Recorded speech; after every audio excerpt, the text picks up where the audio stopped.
Welcome back to Brownie Points, hosted by Amber Ali. Grab a snack and some wine and get ready for an inspiring conversation. Stay sweet. Hi, everyone. Welcome back to Brownie Points. I'm honestly so excited for this episode because this will go down in BP history because I have a very, very special guest today, and I love her, and I really want to talk about why I love her. I love you. Okay, but anyways, before we get into all the details, let's welcome Yasmin Elhady. Hi.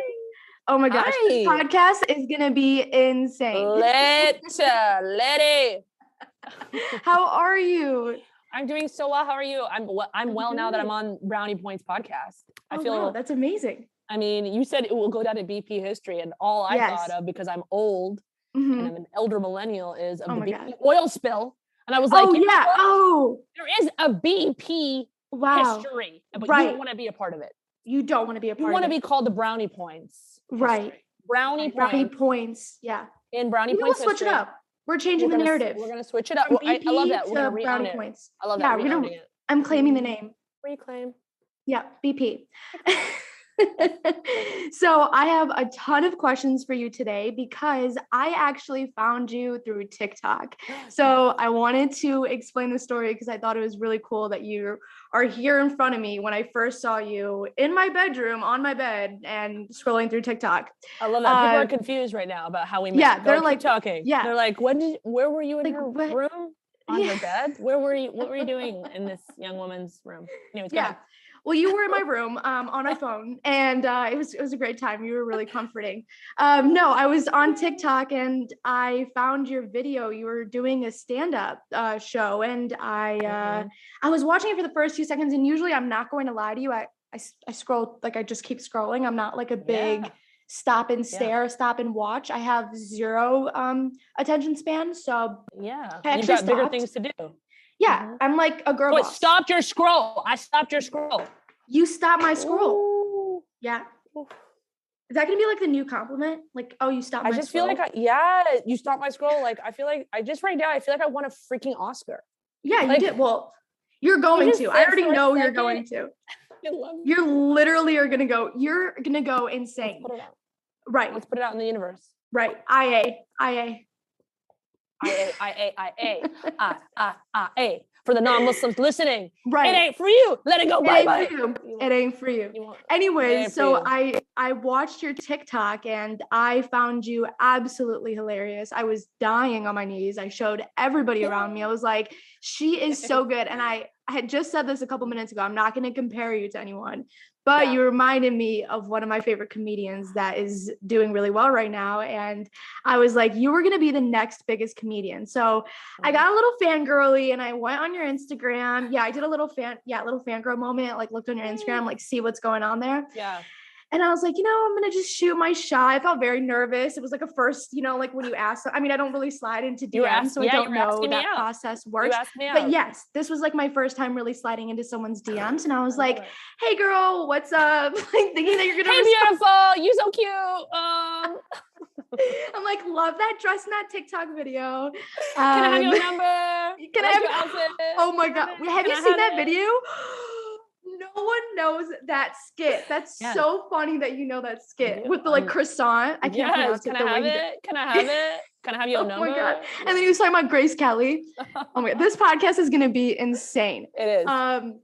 But yes, so I DM'd you and now we're here. When I first talked to you, it was like instant connection. It was like an instant, you were just like literally putting on a show for me, and not like in a bad way, but like in the best way. Like I felt like I was front row to like your stand-up show, and I was just like dying the whole time, like how I'm already doing and going to do for the rest of the episode. You're fantastic. So I wanted to ask you, how was going viral on TikTok? What was that like? Yes. Oh my God. It felt, to be honest, I was confused because I was like, how? I didn't realize. Did you do anything? I didn't do anything. My husband was like, we got to put you on TikTok. Don't you think we should, everyone's like, oh my God, you have such a supportive husband. I'm like, do you know him? He's like, Yasmin, you've got to get famous because you're my 401k girl. You are my retirement plan. So I need to retire. He's always trying to like make me blow up like Cocoa Puffs, like he said. Yeah. Like the fact that I went viral, he was like, I did it. Yeah. Like, you did what was his so he was like taking he took the win. The credit. All men do. All men do. And they're like, oh, that was my idea. Yeah. I've been thinking about that forever. Look at me. Look what I did. And I'm like, I could have sworn that I was the one who did all of those. I was the one on stage. Yeah. But he's actually awesome and really was supportive and created the TikTok for me. And then he was like, you just don't do anything except just watch it grow, you know? And I was like, what? He's like, it's addictive. Don't watch any videos. So I don't even go. I actually, to be honest, I don't go on TikTok and watch any videos. Good. So I'm not going to say why, but good. I try to listen to him because of the scroll, right? The power of the scroll and the rabbit hole that you could go in. But man, being viral makes me feel like I can understand a lot about how Corona must feel. Like in every home, everyone's talking about it. No. I love it. I feel very blessed. I'm humbled by the fact that so many people are liking it, sharing it, and it's cool, man. I've had over 1 million views on 2 videos, and then one is about to hit 1 million. Wow. Another one is about to hit 1 million. So I just feel very confused and thankful. Extremely confused and very grateful. I don't think you should be confused at all. Like everybody who's going to watch your videos after this episode is going to completely understand why you went viral. Like you have that personality. You just have like, I just want to say comedy is not easy. I'm going to ask like in just a second, how'd you get into it? But it's not easy. I took one class with a comedian, Kevin Bozeman. We talked about him. Shout out to Kevin Bozeman. And I stunk. I was so bad. I was embarrassed. I was bad. It was the worst thing. I think, I was so excited. I was like, yeah, I'm going to do it. It's going to be so fun. Like crack a joke, make a little skit, cause I feel like I can kind of do acting, but like comedy is so not for me unless I'm like making fun of myself. And you can't do that whole like Pete Davidson, I just hate myself thing for like the rest of the time. People do. They make a whole career of self-deprecating. Right. It is hard to watch. I don't, it is a little hard to watch. I think you have to have the right look for it. And I am not, I don't look you like too someone pretty. that would. You too pretty. No, that's not. Too many highlights in the hair. No, that was many highlights. Oh, you look too good.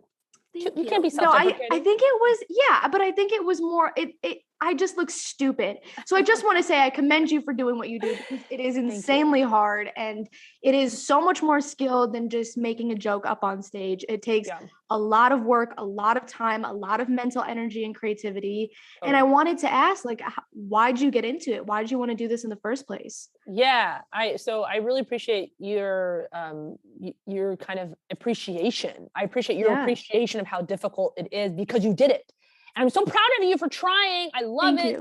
The mom inside of me is like, oh, the baby. Yeah, she tried. And that's what's important. So the fact that whatever result, it doesn't even matter. The fact that you put yourself out there, for me, that is the win. That is the victory. And I just want to take a moment to just praise you for that. But I also want to say that comedy is really hard to do because you're weaving an entire story with your voice, with your actions, it's all you. You've got nothing else up there to sort of work as a safety net to keep people's attention. And so if people don't like you, they let you know real quick. Yeah. It's like it is an instant either gratification or an instant disapproval of what you're doing. And so you have to have pretty thick skin to do it. I had always been kind of funny. Like I grew up in the South. I grew up in Kentucky and Alabama. Woo! Yes. Represent. Alabama, A for acceptance. It's the most accepting state in the union. Yeah, like it was hard, right? Like I wasn't accepted right away. Right away, they looked at me and they were like, "What?" So I wear hijab for those of you who are like, "What is this hooded thing?" I wear hijab. I wear a headscarf. I hope everybody knows what you're wearing. Yes, I wear a headscarf. I'm not a nun. Yes. Everyone in Alabama thought I was a nun for at least 2 or 3 years. This is pre-September 11th and I was really, I just looked like a space cadet. I mean, for them, there's no way I could have spoken English. And then I'll speak English and they're like, "Oh my God, she speaks," and they were always so like, oh my goodness, what happened over here? What is this little thing right here? What is that little hooded thing in the corner? It's talking. Yeah. So I think I surprised a lot of people in that I was funny. I loved Saturday Night Live. I loved watching the greats. I kind of grew up in the era of, Adam Sandler and Chris Farley and Eddie Murphy. And I just really adored the craft. I thought it was really cool to watch people be able to make entire scenes with the way that they talked. And, Kevin Nealon, he has a little skit in Saturday Night Live where he does the subliminal man. It's just so funny. He's saying something, but he's saying something underneath his, like the subliminal voice kind of underneath the radar of what people are saying. I just thought this is subversive in the best kind of way. Mm-hmm. So I kind of was doing comedy that way, but what really got me into stand-up was dun, dun, dun, dun, the orange man himself. No way. Donald Trump Jr. No, Donald Trump. Oh, I don't even know which one are the junior. I don't even know how many of them are there. I think there's like, oh Lord, don't ask. No. The dark-haired one, the feather hair one. The feather hair one. Feather hair one. Got it. Who's married to a woman who seems trapped in that situation. But anyhow, so he is he's a big reason about why I started doing it. He did an interview with Anderson Cooper. He was like, Anderson Cooper asked him, "Hey, what do you think about Islam? What do you think about Islam?" I think Islam hates us. Yeah. He's talking about America. He's talking about a religion that's been around for over 1,400 years, recognizing or not recognizing, having hatred towards an entity that's not even 300 years old. I mean, an idea of the nation state is so brand new to even the idea of religion. I mean, it's so ahistoric. It's so incredibly blip and trite and problematic that I was like, you know what? I gotta go talk to people. It felt like another one of these moments where I felt, much like after September 11th, that there was a time that Muslims really needed to be out there and have a voice and be seen and visible. After September 11th happened, I was in Alabama when that happened. I was at every synagogue, I was at every church, I was at every community event, I was in the United Way. I was out there in the community because I thought, people really need to meet Muslims. They need to meet us and see us as human beings. The way you said it. You know what I mean? Because yes. There is no meeting Muslims on TV. On TV, it's just experiencing the wrath Muslims can unleash on this earth. And it's seen as a death cult. And that is freaking scary stuff. Because we have a religion that is not just one of beautiful light, but would have never gone to the heights that it has in terms of having over 1.8 billion billion adherents in the world, without it being something calling to life and beauty and joy. Right. So I was like, I need to get up on stage. I need to make fun of people. I need to kind of make fun of myself, but mostly make fun of other people. And that's sort of my humor. I don't really do a lot of self-deprecation. I do talk about being, a mom and being pummeled by that. But instead I'm kind of like, Muslims are like extremely civilized and y'all don't even know. Y'all don't even know. Y'all don't even know. It really is crazy that you were someone, I think your actual experience is very different from what I've heard from older people, because I was one when 9/11 happened. Yeah. So I didn't really get to experience it in depth the way that my parents and my family members and friends have. And it's, when I was growing up, it was something that being Muslim should be kept hidden from people. I never felt like I was pushed to say that I was Muslim and talk about it. To this day, I still stutter when I'm like, I'm Muslim. And it's so weird because I'm a smiley, which is like a whole it's like a section of being Muslim. And it's also something to explain. And it's so weird because it's such a big part of myself. And I imagine, like, if somebody was Christian, could you imagine putting that much hate towards it and making that person feel so scared to come out and talk about it? Not to victimize. To want to disappear. Right. Not to victimize our group, but in a sense, there was so much, backlash on our group, on our religion, especially our religion. It's not even our culture. society, which I know is a big influence on religion, but religion itself, you know, it's just Allah, just God, right? At the end of the day. Yes. And it's just something that I feel very appreciative as a young woman to look at someone like you and was like, you know, I wanted to redefine that. I wanted to just be Muslim, be me, to be out there, to have people notice us, because it was almost like we were like animals in a zoo. Right. You know? It was like we needed to come out of our cage. Perfect. Yes. Right. And we needed to come out. And people are observing us instead of really meeting us. And right. And I remember like when I first was, I think I was like 7 or 8, I finally had gotten the courage. I was like 7 or 8 to be like, yeah, I'm Muslim. And they all, oh my God. I remember the whole room being like the craziest, like this was like the most breaking news story ever. Amber is a Muslim, you know, it was, and I don't even remember most of my childhood, but I remember that part so vividly. I told everyone I was Muslim and that was the reaction. And obviously, you know, little kids, it's a different story, but just to be in that climate for so long up until this point, even, it's insane. And I think it's such a beautiful thing, once again, to just come out and be like, I wanted to be myself. I wanted to make people laugh. Yeah. And I wanted people see that we're human. We laugh actually about the exact same things and we cry about the same things. We bleed from the same things, but my comedy is never crass. My attempt is to be intellectual. My attempt is to get people to want to watch it again and be like, what did she say? Like, that's what I kind of want my comedy to do. I kind of want them to stop and think. I do have some comedy about poop. I do. So there's some lowbrow. Some people don't like it. Some people don't like it, but I talk about it as therapy. You know, when you go to the restroom, it's therapy. It is. You know, there's depth. There's depth there. You know what I'm trying to say? You know, I think you get clarity too when you end up going, you know, that whole like, moment of clarity when you're, in Eastern medicine, no joke, your colon, your stomach, your digestive system is connected to your emotional health. Yes. Your gut health is linked to your mental health. There it is. And so if this is not working right, you can't be letting go. It's literally letting go of some ish. Let go. Know? Yeah, just let it go.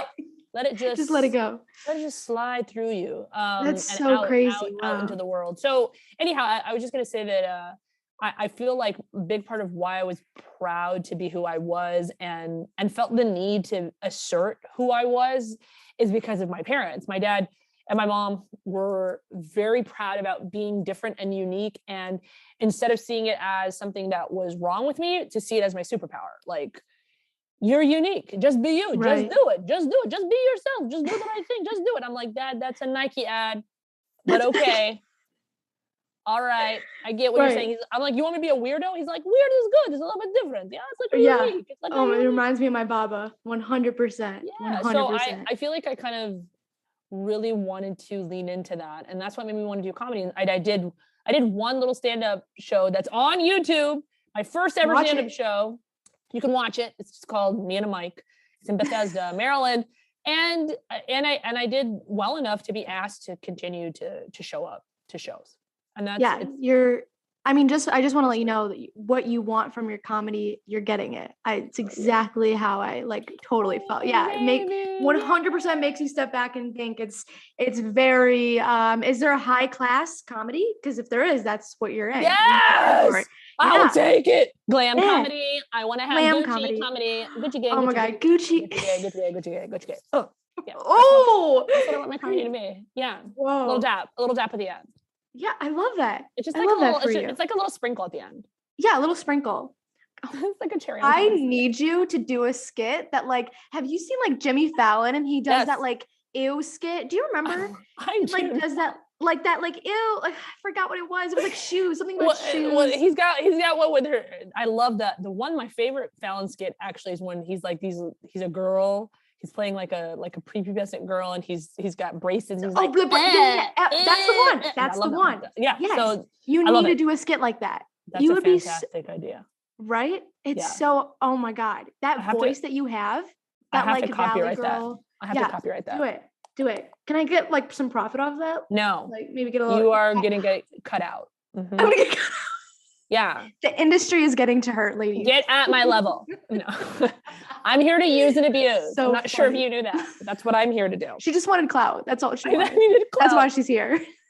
Clout from the 1,000 listeners that Street we have. cred in the Brownie Points land. Street cred in the Brownie Points land. Street cred. It's so great. I love it. So, okay, what was your reaction from your family and friends then when you said that you wanted to pursue comedy? My mom was like, "Why you want to live your life backwards? Huh? You have 5 degrees. Oh, I want to be a clown. Oh yes. Oh, put more makeup on. Yes. Oh, I'm such a clown. Look at me. I make a joke." Yeah, my parents didn't understand it, but what's so cool about immigrant parents is as long as you're married, have a job, they can't say nothing. They're like, well, you did do it. You did all the things that we asked in this world for you to do. Be married and have children and have a job. So I wasn't in prison. It's not like I was touring prisons. So they were all right with that. In the end, they were kind of like, "It's your choice. It's like a side gig. I mean, it's like a side on the side." On the side, they were okay with it as a side hustle. And my husband, like I said, was like, "I want you to blow up like Cocoa Puffs, girl. I'm trying to be a nanny." Right. He's just trying to make. I'm like, "Oh, what?" He's like, "I'm trying to be a male nanny." Nanny. I'm like, "You mean take care of your own kids?" He's like, "Yeah." I'm like, "That's called a parent." Yeah, it's called a father.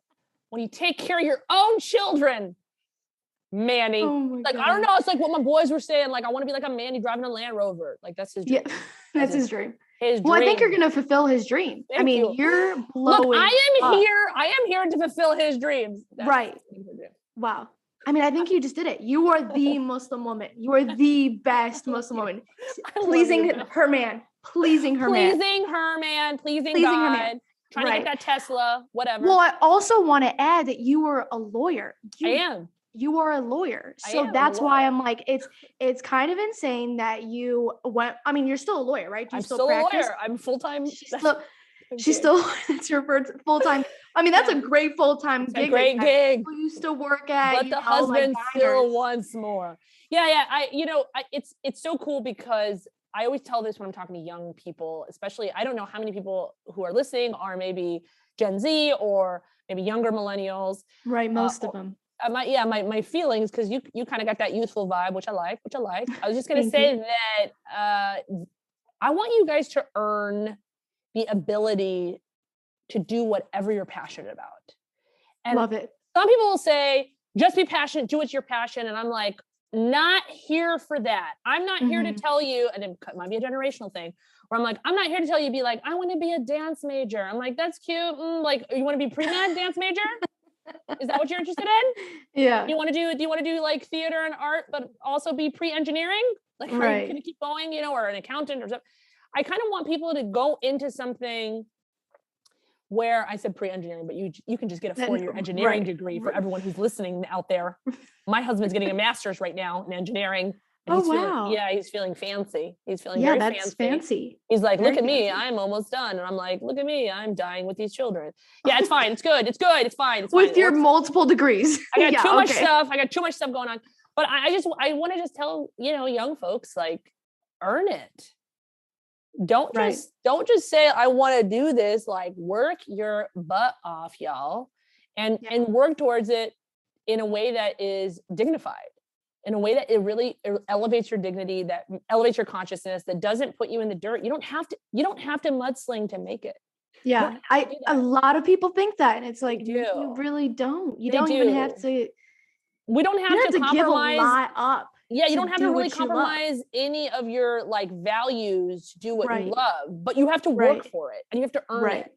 So that's why my parents were like, "Oh, you went to school and like got a job? Yeah, I guess you can do whatever you want." Yeah. Even though we still gonna be disappointed, low key disappointed, you can still do what you want. Well, they're not going to be disappointed after they see you and a lot of special things coming up. Also, and other things. Yeah. And other things. IA. It means inshallah, everybody. It means God willing. Yeah, that's all we want. Why'd you tell them? Shouldn't we open it up a little bit? I guess if you want to, like, I guess that's like the whole podcast. There might be somebody basic out there listening. Hey, basic girl, I just want you to know. I hope no one takes this podcast as serious as we are. This just is the most joking. Because I'm not a joker. I just want to let everybody know I'm not a joker. Everyone sees me in a very serious light. I'm joking. It's all good. How can I not joke around somebody like her? It's very hard to be serious and like just clenching up every muscle. I can't. Don't clench, everybody. Remember, do not let clench. it go. You know what I mean by that. Right. You know what I mean by that. Let it slide right through. Let it just go, boo. Right. We're going to get demonetized. And you're like, I'm going to lose every single one of my sponsorships. All the brands. Question. I'm so sorry. Yeah, no, I did. Actually, I did have a question. I don't know if you wanted to answer it. No. Yeah, I totally do. You're so cute. Go. So actually, how did you start booking shows? How did you actually get up on stage? Yeah. Oh my God. Okay. So the first show I booked because it's an open mic. It was just an open mic. So basically open mics are really, they pop all over your city, whatever city you're in. Like if you're in a major metropolitan area, probably. So it's not going to happen in like maybe Arkansas or something, but maybe Little Rock. In Little Rock, there's got to be open mic. So I'm just saying, like, you can easily sign up for an open mic and see how it goes with you. Like you went to the local improv, you signed up for a class. People can also do that. I never did that. People were like, read a book. I'm like, I'll just get up on stage. Thank you. Like, wow. For some people, I think that I'm a natural storyteller. Like I said, I've always been funny with my friends, and I find myself funny. If nobody thought I was funny and I thought I was funny, that would be enough. But it's kind of cool. That. Yeah, because I thought you were going to say the complete opposite. Yeah, no, like that should be it, because it should bring you joy, and you should be about spreading joy. But who has to be joyful first? Right. You, boo. You. True. You have to be joyful first. It's not to say that some comedians are very sad and they do lots of tremendous things in comedy and they're very sad and broken and all those things. Right. But I will say, like, the ones that are like ultra mega super duper famous and successful and don't end up in addiction or other, major issues that can arise in this kind of profession, they have joy in them. They have people in their lives that ground them, that create that joy for them too. And so anyways, I started booking shows because that literally after that, I signed up for this open mic. One of my work colleagues, her husband's best friend, owned the group, the little company. It's like a little production company that does these open mics. So he just called him and he was like, "Hey, would you give this girl like a shot?" And he's like, "Yeah, on an open mic, yeah, like she can sign up like anybody." But I wouldn't have known, maybe the mechanics. So this is for all those aspiring comedians out there. Tell them. Or performers. All you got to do is just sign up for an open mic or go to your local improv and or theater and sign up for a course. And it can be an improvisational comedy or in stand-up, like our friend Umber here did. And once you do that, either you do great or you don't do great, and that's okay. You can keep trying. You can try many different open mics and see. But for me, I just kept getting asked to do more shows, and then I was like, wow, like, should I audition for something, or do I where am I taking this? And I just felt like so many times I wanted to quit comedy because I was like, oh, this is so tiring. I've got 2 kids. I started with 1 kid. I now have 2. Wow. And I toured, I ended up touring with my 6-week-old strapped to my body. What? In the baby carrier. And this baby just girl boss. Yes, girl boss. I mean, girl it was boss. I love you. But it was also like I was like at literally the Laugh Factory in Chicago, handing my baby to a comedian who was, maybe not all there. And I'm like, hey, could you just hold my baby real quick while I go on stage? Cool. So I kind of pushed to see if there would be more doors opening, and I felt like God kept opening more doors. But there are also really cool ways to audition for different festivals, and you can sign up for different things. And the best way to do that is literally Google will help you with all of that if you're interested in trying. I think it's awesome. But I will say that TikTok and other social media platforms help create like a voice for you, and that definitely helped for me. When I started doing comedy, I was already kind of a little bit on Instagram and doing things in the marriage world and trying to help people just have like relationship advice, give people the feeling that they weren't alone in some of their problems and stuff. That I was like, I started the whole Yasguru platform on Instagram as like a love letter to my 23-year-old self.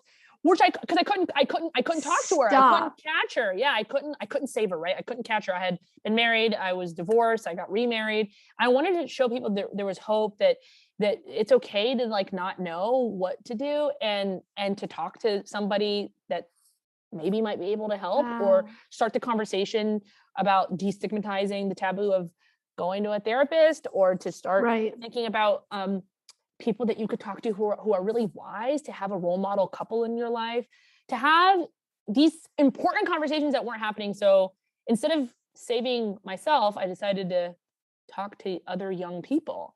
And then that became a kind of a catalyst to, I have this comedy. I'm doing stand-up comedy, guys. You guys want to come? And then like they packed the whole bar. It was Muslims everywhere in this bar. That's amazing. Oh yeah, that's a little that's a sight to see. The Muslims in the bar. It was a true sight to see, and also I hope that God doesn't take me to hell for that. But it went well, and then it kind of kept growing.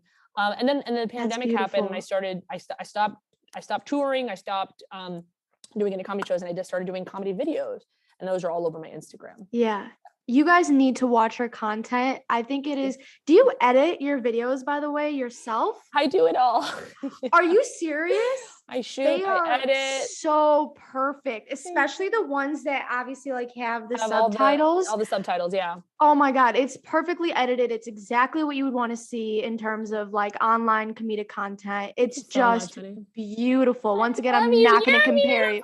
Oh my God, thank you. I love you. We're going to do the whole back and forth thing. It was like worth the whole podcast just to hear that. Yeah, oh my God. No, I really. We're all little girls being like, do you like it?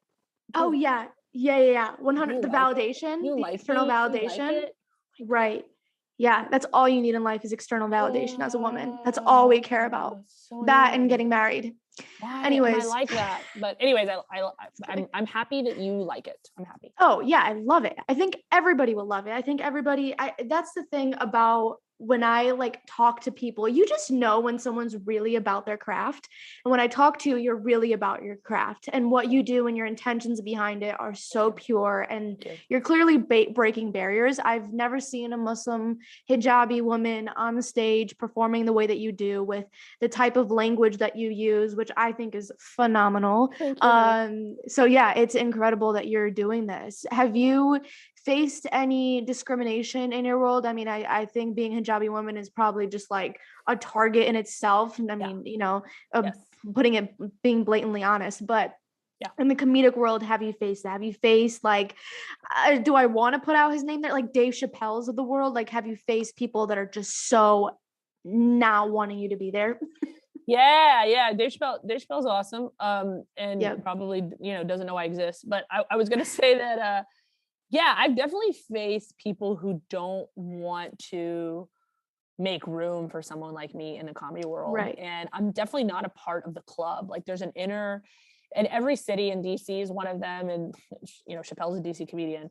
There's a very like tight kind of like group of people that control things, whether that be at the DC Improv or whether that be at the cellar door, or at DC Comedy Loft. Anyways, you wouldn't know what I'm talking about. But anyways, there's like little gangs of people, the Arlington. Like little exclusive circles. Yes. And it's like with rappers. Like with rappers, I think. Yeah. I love Not that I know that. I know. I'm like, I love that you have inside knowledge on the rappers. Rap community. Yeah. But when I look at you, I'm thinking, she's a gangster. She's definitely a rapper. But I was in my heart. Like, I know why I did that. In my heart. He's love ATL. Big rappers always talk about Atlanta and the rap groups in Atlanta. So I'm thinking it's kind of like the So I'm an outsider in many ways. I think some people like me when they see me perform, then they kind of melt a little bit. And so I've been allowed to do some shows like, I've done the open mic at the DC Improv. I've done the DC Comedy Draft House. I've done. Okay, drop the names. Yeah, I've done these places, but it's hard to get in those places. And you need a lot of support from other comedians who see you perform, who like you, and it's a popularity contest a little bit. I think that the reason I like not being a part of the inside crew, though, like I do also think that's a superpower too, because the inside crew always got some inside drama. Right. Always. Right. Drama for your mama. Drama. It's trauma drama. Whoa. Trauma drama for your mama. Yeah. It is. And it's trauma drama because people got all these old, scores to settle. They've got access to grind. They don't like you because of this and that and that.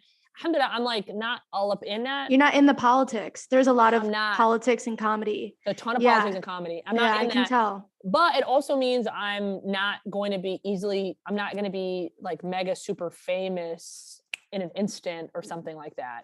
Like it's hard work. Like I bet. I think that this is my honest belief. And I had a phone call with an agent from Hollywood who said this to me, who said these words. Oh, wait, I am so excited about that. Okay, yeah, tell everybody. So he calls me, and the reason he called me, I think he was doing a favor for somebody else.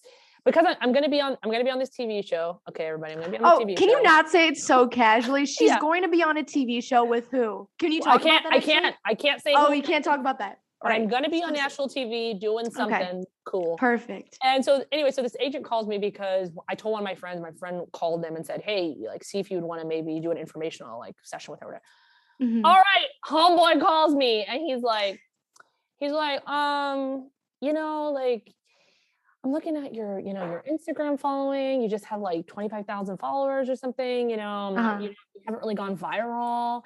Until you do, I can't really make money off of you. And that's all I'm worried about. Like I'm as an agent, I want to know how I can make money off of you. And I just don't see that potential for you. Maybe you you're a little bit older, you got 2 kids. Maybe you could like move to LA or New York, to just like try to figure that out. But like, if you become viral, like you don't need me as a gatekeeper. But for now, like, you just have to become undeniable. Yeah. You're very deniable right now. And let me tell you, girl, there's nothing like a man saying that to a woman.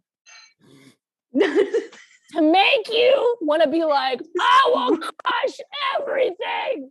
Yeah, well, you did. That's the point. I did it. But I did it only, I really believe, with like God's grace and sheer grit and determination to be like, this mother trucker wants to tell me what? Like, I do think that there are people who want you to be undeniable. I do think that when you ask about like discrimination, I think if you wear a hijab or, or if you just look different, or if you're from an underrepresented minority within the comedy world, you have to be twice as good. Right. You have to be twice as funny. You've got to make jokes so seamless, so perfect. You got to be able to sing. You got to look good. You got to do this. You got to do that. You got to be wearing the right clothes. The whole thing the package has to be. You just have to be like an industry baby. Yeah, undeniable. Yeah. And I promised myself after that conversation, if I ever went on like a national tour, like a big fat tour, it would be called the Undeniable Tour. That's what it would be called. I'm going to take that out so nobody takes your name. Okay, we're back. Sorry, I looked like a rainbow and I needed to fix it. And I still kind of look like a rainbow, but we're working with it because hashtag you're a ray of light. That's why. You are a ray of sunshine. Stop. Sun needed to find you. Stop. You're amazing. I love you. You're just too great. I love you. No, so that's amazing that you would want to call your tour the Undeniable Tour, which I think will happen. I'm like, I don't know why I have this like thing with people where I'm like, I'm totally manifesting your life. Like I'm not manifesting my life. I'm manifesting your life. So I just know that you're going to be incredibly successful, especially after the project that you're releasing or the network is releasing for you. And it's going to be insane. What was that experience like? Like, were you so cool? I was in Did you LA. Freak out? I was in LA in Jim Henson's studio to tape the show. Oh yeah, I freaked out. It was so cool from the beginning to the end of it. I mean, I really felt like I was where I belonged. That's amazing. And that feels good to know that when you feel like things are aligning and that this is the perfect time and that this is the perfect space and everything is coming together really beautifully, like that feeling of gelling magic is priceless. So I had a really wonderful time. I really felt like I did everything that I could to perform well, to do the best that I could so that whatever, airs on TV, it's going to be the best quality product that I could produce. And I feel like that as a performer, you just, you feel really proud about that and you want to do it over and over and over again. That's like a high. That if I was addicted to something, it would be that gelling magic of performing in a way where you feel like I did my best, so I'm proud of myself. Yeah, I mean, that's like the top tier level that you can reach in terms of, in this industry and personal accomplishments for sure. I mean, that's like, you've been doing I'm thinking about. I'm thinking about like, I'm like, did I do it? Yes, I like it. Wait, can I ask you, this is a very stupid question. I'm just going to be honest. What's your star sign? Can I guess? Yes. Oh, you just said it. Sagittarius. Makes sense. I'm a Sag. Makes complete sense. I don't know why. I would say that I'm like super into get out of here. I have a Scorpio mug. My roommate had given it to me. I love it. So I love it. Generous, idealistic, great sense of humor, intellectual, energetic, no filter. That's about right. All true. I don't even know. I just know I'm a Scorpio and I know we're the worst people alive, and that's pretty much it. That's all I know. You're protective. You're hardworking. Yes, you're hardworking. You are extremely ethical. You guys follow high ethical standards. You have high standards for yourself as well as for others. You are generous with your love. You're very family oriented. Girl, shut up. Just remember, she's a lawyer. She's a lawyer. Yeah, you get angry. People. She's a lawyer. You got that stinger. You got that stinger that can come out. Yeah, that's true. It's true. That is true. However, you got some other really fantastic qualities. Thank you. I love that. Friend is a Scorpio. So get out. Mm-hmm. That's a good relationship, though, a Sagittarius and a Scorpio. I love my Sag friends. It's fabs. Yeah. It's the most talkative relationships. We get each other. We can just talk forever. Right. Yeah. Like your audience is like, I know it's happening. Oh my God, I can't. No. Okay. I have one last question. Can I just say that your laugh is so wonderful that it cures cancer. Keep talking. Once again, I just wanted to say she's a lawyer. If you don't know anything about law, they love to convince people. Yes, exactly. So they're right. That's all I'm going to say. Exactly. She's right. Thank you. They convince people of the truth is what you forgot the last part. Right. Sorry. It's a law thing. Oh my God. Can I ask, actually, before I ask my actual last question? Yeah. What was the feeling like signing an NDA? Like, did you feel like being on the other end of getting a contract? Was that funny? Yes. The contract was so crazy. The contract is crazy. So funny because it really does say like we own the rights to your life, to your likeness and to you and to everything that we're capturing, right, in eternity, like in perpetuity, forever, in eternity, in the universe, everywhere in the universe. It includes that, which I think is so interesting. Like, are we going to Mars? Yeah, like it's ish going to Venus. I guess so. I think the aliens are watching and they just don't want us to know. I'm convinced that they are charging the aliens $99.99 for the triple play. Every they're like, the aliens need to get their internet my God. They need to get their broadband too. 5G. So funny. The broadband. They need their 5G and they need their HBO Max. That's so funny. So anyways, my God. I was just gonna say that it felt really scary. Yeah, I bet. Final. It felt very scary and final, but also very necessary. And kind of I was ready. I felt like I was ready. I'm like, you know what? I'm ready to do this. I'm ready to take this step. I know because of my background and I've been blessed with this education that I have. I know what this means. And you also know how to read a contract. I do.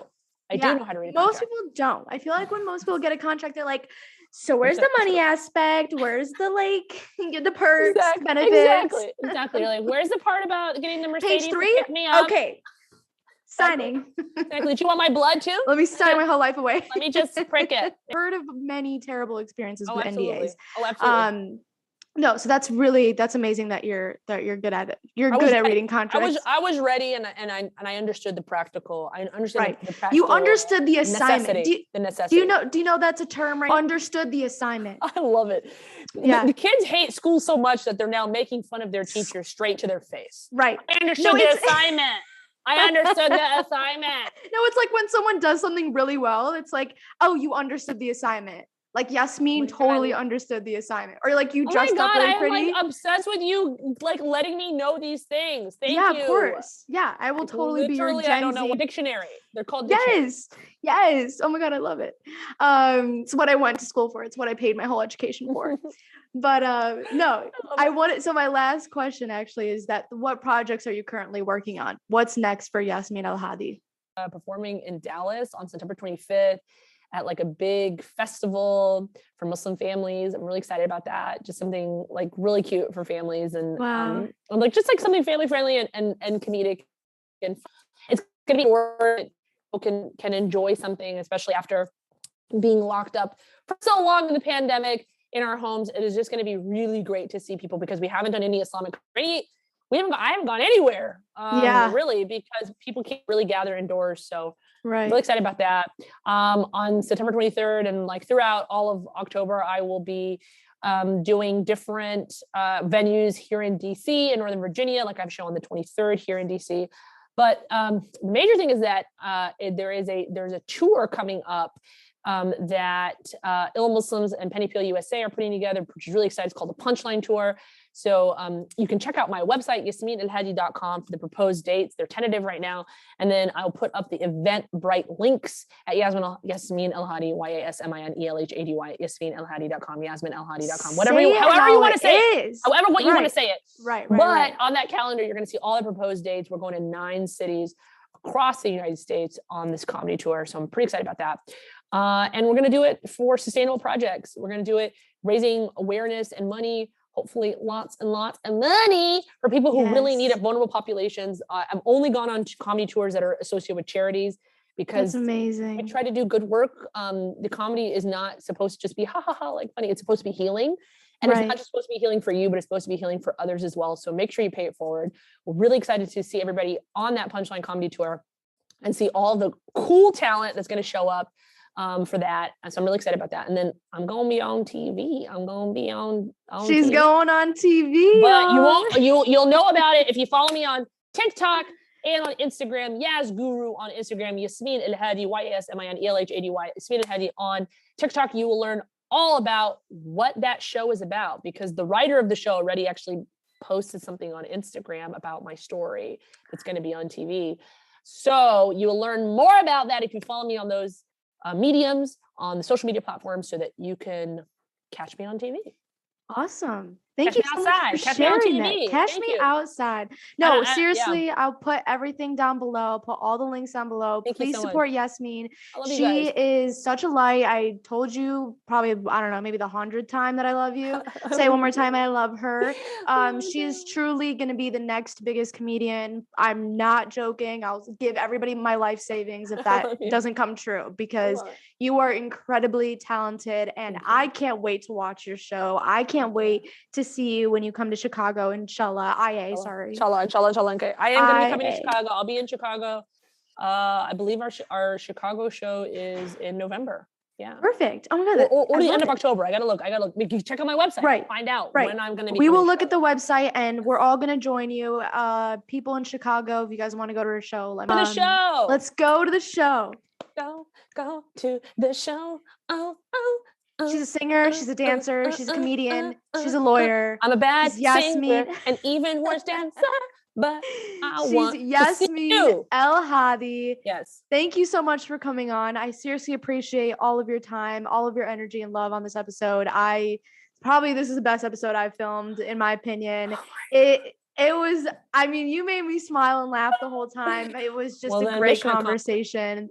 No, seriously, you totally broke me and put me back into a better version of me. Cause usually I'm like this. I'm like, hi guys, what's up? I love that your audience is seeing this different shade of you. It's great. Yeah, thank you. Yeah, got Aladdin earlier. Yeah, the parrot. I said, call me the parrot. At least you weren't like, you're Jasmine. You're like Princess Jasmine from Aladdin. Yeah, no, because everybody says that to everybody, that you're Princess Jasmine. You've probably got Princess Jasmine way too many times. Princess Jasmine way too many times, and that I'm not as cute as her. And I'm like, I know. You don't have to tell me. You don't have to add that part. No one should say that. Y'all, she's at least cartoon. Stop at the stereotype. Don't move forward. Stop the stereotype that she's hotter than everyone, that that she's the hottest Princess Obs. Yeah, no, she is. She's the hot right. princess. 100%. She's also like, her eyes are basically why are they 3/4 of her face? You know, I used to be insecure about my eyes, even though she's Arab. That's it's we love you all. Thank you, everyone. We love everyone, especially the white people who are listening. I just want to say I'm sorry, and also they're learning, they're getting educated. Also, this is the place. Education. This is the place to learn. So we're excited to have you. Welcome. Yeah, welcome. I'm gonna get so much shit for this episode. So much shit. I love it though. It's called brownie points. So it's called brownie points. All you're gonna get is brownie points. Right. What is your advice, actually? What's your advice for people that want to do stand-up, besides the advice that you had already given us? My biggest advice is you tell best the stories of who you are. Mm-hmm. You are the only one that can tell that story from your perspective. Don't try to do what anyone else is doing. Just talk about who you are. Tell your own story. And it will be freaking hilarious if you really are funny. If there's really, if there's things in your life that make you laugh, chances are someone else is gonna make it, is gonna find it humorous. But in the end, if you are the only one cracking up, it's worth it. Right. It's worth it because you get to enjoy for yourself.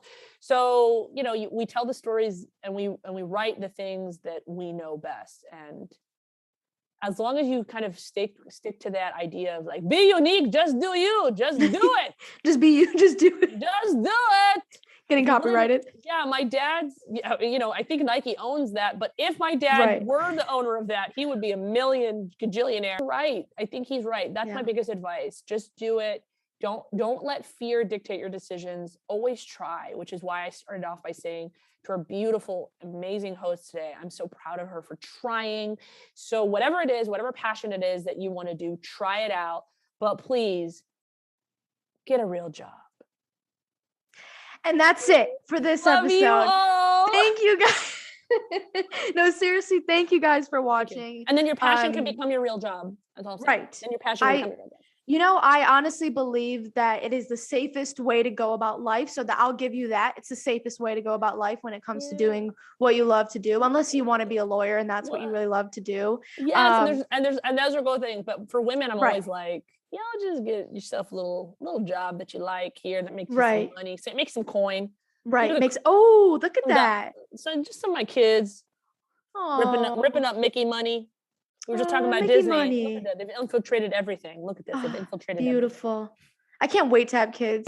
I'm going to be so happy. Yes, you're going to be a great mom. It's going to be awesome. God. Did you say you are a great mom? You're going to be a Scorpio mom. Shut up. You're going to be an amazing mom. Thank you. Yeah, that's like the one. We only love family. You are naturally nurturing, naturally protective. You're going to make a great mom. Inshallah. Until next time, Brownie Points podcast listeners. Thank you guys so much for listening. Once again, Yasmin's links will be down in the bottom. Check her out. She's amazing. And I hope to see you guys pretty soon. Thank you. And stay sweet. Stay sweet, everybody.